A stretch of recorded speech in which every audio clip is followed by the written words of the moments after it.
മൻസൂർ, സമരം എവിടെയെത്തി? പ്രിയപ്പെട്ട കേരള ജനതയെ, പ്രിയപ്പെട്ട മലയാളികളെ, ഞങ്ങൾക്ക് നിങ്ങളോട് പറയാനുള്ളത്, നിങ്ങൾ കണ്ണു തുറന്ന് കേൾക്കണം, കാത് കൂർപ്പിച്ച് കേൾക്കണം. 2025 മെയ് 31 നിലവിൽ വന്ന ഞങ്ങളുടെ LPST റാങ്ക് ലിസ്റ്റ് ഇന്ന് ഈ സമയത്തും 4 ജില്ലകളിൽ 1-ാം സ്ഥാനക്കാരൻ പുറത്താണ്.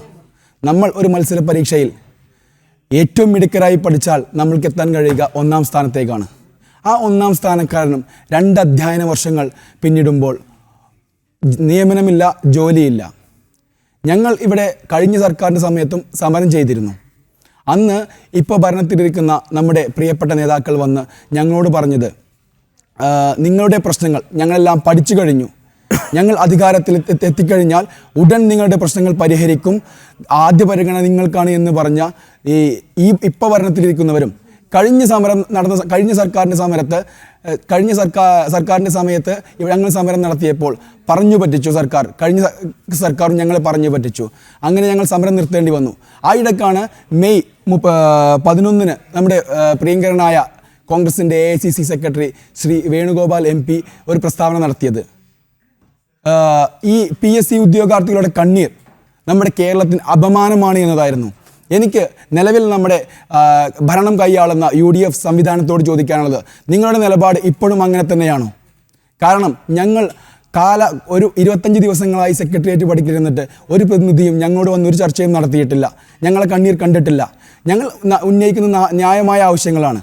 നിലവിലെ 1:30 എന്ന അനുപാതം കുറച്ച് 1:25 എന്നതിലേക്ക് മാറ്റി. അതായത് എവിടെയൊക്കെയാണോ ഡിവിഷൻ ഫോൾ സംഭവിക്കുന്നത് ആ സർക്കാർ സ്കൂളുകളിൽ മാത്രം നടത്തിയാൽ മതി എന്നുകൂടി ഞങ്ങൾ പറഞ്ഞിരുന്നു. പിന്നെ ഞങ്ങൾ പറഞ്ഞത് HM വേക്കൻസി, അതായത് ഹെഡ് ടീച്ചർ വേക്കൻസി. നമ്മുടെ പ്രധാന LP സ്കൂളുകളിൽ HMന് അഡ്മിനിസ്ട്രേഷൻ പദവി മാത്രം നൽകിക്കൊണ്ട് ബാക്കി സമയങ്ങൾ, കാരണം HM ആണ് അരി വാങ്ങണം, ഗ്യാസ് വാങ്ങണം, എല്ലാ സാധനങ്ങളും പലചരക്ക് കടയിൽ പോകണം, ക്ലറിക്കൽ പരിപാടികൾ എടുക്കണം, എല്ലാം നടത്തണം. പിന്നെ HMന് എവിടെയാണ് ക്ലാസ് എടുക്കാൻ സമയം? അപ്പോൾ ഞങ്ങൾ പറഞ്ഞു, നമ്മുടെ വളർന്നു വരുന്ന തലമുറക്ക് നീതിപൂർവമായ പഠനം കിട്ടുവാൻ വേണ്ടി നമ്മൾ എന്ത് ചെയ്യണം? റേഷ്യോ കുറക്കണം, നമ്മുടെ പഠനത്തിൻ്റെ ക്വാളിറ്റി കൂട്ടണം എന്നൊക്കെ ഞങ്ങൾ പറഞ്ഞു. പിന്നെ ഞങ്ങൾ പറഞ്ഞത് 1:1, അതായത് നമ്മുടെ എയ്ഡഡ് വിദ്യാലയങ്ങളിൽ, നമ്മുടെ പൊതുവിദ്യാലയത്തിൻ്റെ ഭാഗമായ എയ്ഡഡ് വിദ്യാലയങ്ങൾ 1:1 എന്നൊരു സമ്പ്രദായമുണ്ട്. നമ്മൾക്ക് ഒരു പോസ്റ്റ്, അഡീഷണൽ പോസ്റ്റ് വരുമ്പോൾ ഒരു പോസ്റ്റ് എയ്ഡഡ് മാനേജർക്കും അടുത്ത പോസ്റ്റ് സർക്കാരിനും എന്നുള്ള രീതിയിലാണ് നമ്മൾ മാറ്റിവെക്കാറ്. അപ്പോൾ ഈ മാറ്റിവെക്കുന്നത് ഡിപ്ലോയിഡ് ആവുന്ന സർക്കാർ സ്കൂളുകളിൽ ജോലി നഷ്ടപ്പെടുന്ന, തസ്തിക നഷ്ടപ്പെടുന്ന അധ്യാപകരെ വിന്യസിക്കാനാണ്. പക്ഷേ ആശ്ചര്യമെന്ന് പറയട്ടെ, ഈ പ്രാവശ്യം ഫിക്സേഷൻ കഴിഞ്ഞപ്പോൾ തിരുവനന്തപുരം ജില്ലയിൽ നമ്മുടെ ഈ സെക്രട്ടേറിയറ്റിൻ്റെ മൂക്കിന് താഴെ 55ഓളം അധ്യാപകർ എയ്ഡഡ് സ്കൂളിൽ നിന്ന് പോസ്റ്റ് പോയപ്പോൾ അവരെ നിയമിച്ചത് സർക്കാരിലേക്കായിരുന്നു. അതായത് ഉത്തരവ് എന്താണോ അതിന് നേരെ വിപരീതമാണ് അവർ കാണിച്ചത്. തന്മൂലം എന്ത് ചെയ്തു? ഞങ്ങൾക്ക് കിട്ടേണ്ട അധ്യാപക പോസ്റ്റുകൾ നഷ്ടമാകുകയും ഇപ്പോഴും അധ്യാപകർ തെരുവിലാണ്. പിന്നെ ഞങ്ങൾ പറയുന്നത് ലിസ്റ്റിൻ്റെ കാലാവധിയാണ്. കാരണം ഇതുവരെ ഒരാളും കയറാത്ത സ്ഥിതിക്ക് എങ്ങനെയാണ് ഇതങ്ങനെ ക്യാൻസൽ ചെയ്യാൻ പറ്റുമോ?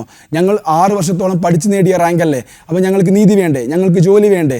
കാരണം വെറുതെ അങ്ങ് പരീക്ഷകൾ നടത്തുകയും റിസൾട്ടുകൾ പബ്ലിഷ് ചെയ്യുകയും വീണ്ടും അടുത്ത പരീക്ഷകൾ എന്തിനാണ് നടത്തുന്നത്? കാരണം നമ്മുടെ നികുതി പണം എടുത്തിട്ട് എന്തിനാണ് ഇങ്ങനെ പ്രഹസനങ്ങൾ നടത്തുന്നത്? പിന്നെ കഴിഞ്ഞ വർഷത്തെ, മുൻ വർഷങ്ങളിൽ എങ്ങനെയാണോ നിയമനം നടന്നത് അതുപോലെ തന്നെ ഞങ്ങൾക്ക് നിയമനം നടക്കണം എന്നതാണ് ഞങ്ങളുടെ ആവശ്യം. പക്ഷേ ഈ ആവശ്യങ്ങളുമായി ഞങ്ങളോട് വിദ്യാഭ്യാസ മന്ത്രി ഒരിക്കലും ഇങ്ങോട്ട് ചർച്ച നടത്തിയിട്ടില്ല. മൻസൂർ, നിങ്ങൾ ഒരുപക്ഷെ നിങ്ങളെ കാണാൻ അവർ വരുന്നില്ലെങ്കിലും പാസ് എടുത്തെങ്കിലും നേരിൽ പോയി നിങ്ങൾ കാണാൻ ശ്രമിച്ചിട്ടുണ്ടാകുമല്ലോ. അപ്പോൾ എന്താണ് പറയുന്നത്? ഞങ്ങളോട് ആദ്യം പറഞ്ഞത് നടക്കില്ല എന്ന് തന്നെയായിരുന്നു. ഈ പരിപാടികൾ നടത്താൻ സാധിക്കില്ല. പിന്നെ ഞങ്ങൾ നിരന്തരം പോയി അവരെ കാണുമ്പോൾ നമ്മൾ പറഞ്ഞത്, അതായത് കഷ്ടപ്പെട്ട് പഠിച്ച് ശരിയായി ഉത്തരമെഴുതി ഒരു അട്ടിമറിയും നടക്കാത്തത്ര വിധം ഭംഗിയായി നിങ്ങളതിനെ പഠിച്ച് 1-ാം റാങ്കും 2-ാം റാങ്കും 3-ാം റാങ്കും ഒക്കെ നേടിയിട്ടും നിങ്ങളുടെ ആവശ്യങ്ങൾ, നിങ്ങളുടെ അവകാശം, ജോലി എന്ന അവകാശം അംഗീകരിക്കാൻ മനസ്സില്ല എന്നാണ് ആദ്യ ഉത്തരം. അതെ, അതായത് ഇവിടെ മറ്റൊരു വിരോധാഭാസം കൂടിയുണ്ട്.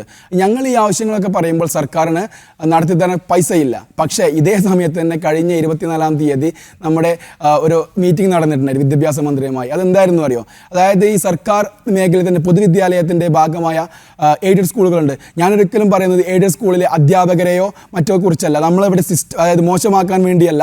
നിങ്ങൾ ആദ്യം മനസ്സിലാക്കണം, എല്ലാവരും ഒരേ ക്വാളിറ്റി ഉള്ളവരാണ്. ആരും മോശക്കാരല്ല, ആരും ഉയർന്നവരുമല്ല. പക്ഷേ ഇത് പറയാനുള്ളത് ചോദ്യം നമ്മുടെ സിസ്റ്റത്തോടാണ്. എന്നാണ് ഈ സിസ്റ്റം മാറുക? കാരണം അവിടെ മാനേജ്മെൻറ്റ് സ്കൂളുകൾ നിയമനം നടത്തുന്നത് മാനേജർമാരാണ്.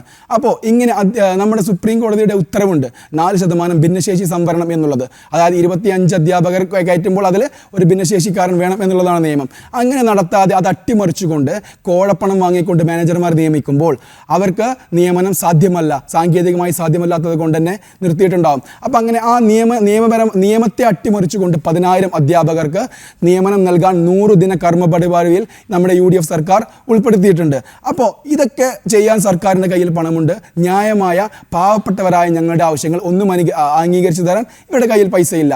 ഇപ്പം പിന്നീട് പറഞ്ഞത്, അതായത് തിരഞ്ഞെടുപ്പിന് മുമ്പ് പറഞ്ഞത് ഞങ്ങൾ നിങ്ങളുടെ പ്രശ്നങ്ങളൊക്കെ പഠിച്ചു കഴിഞ്ഞു, അധികാരത്തിലെത്തി കഴിഞ്ഞാൽ ഉടൻ ചെയ്യുമെന്ന് പറഞ്ഞ സർക്കാർ ഇപ്പോൾ പറയുന്നത് നിങ്ങളുടെ പ്രശ്നങ്ങൾ പഠിക്കാൻ ഇനിയും 2 മാസം കൂടി വേണം. അപ്പോൾ ഞങ്ങൾ ചോദിച്ചു, നിങ്ങൾക്ക് വാക്കാലെങ്കിലും ഉറപ്പ് തരാൻ പറ്റുമോ അത് കഴിഞ്ഞാൽ എല്ലാം ശരിയാവുമെന്ന്? അപ്പോൾ പറഞ്ഞു അങ്ങനെ ഉറപ്പൊന്നും തരാൻ പറ്റില്ല, നിങ്ങൾ വേണമെങ്കിൽ വിശ്വസിച്ചോളൂ. മൻസൂറിലേക്കൊന്ന് വരാം.